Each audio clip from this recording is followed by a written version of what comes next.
What's up guys, Andrew here. Welcome back to Drew Tutorial, and in this video I'm going to show you how to find AI apps on the Canva app. So once you're on Canva app guys, on the left hand side, upper left hand side, click the three lines, and then from here you want to click on apps. From here you might see AI apps in the list. If you're not, just simply click on all apps, and once you click on all apps at the top there, you will be able to see all the apps that are showing up in Canva.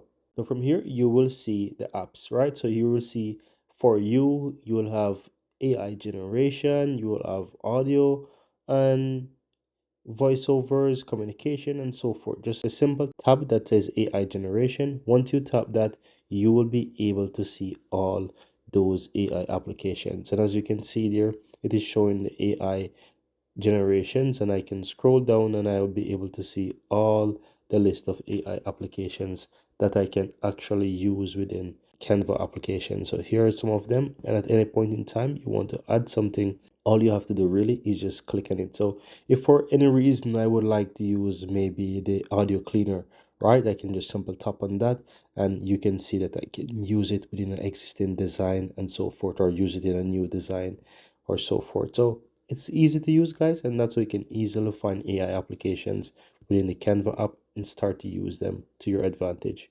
Very easy and very simple.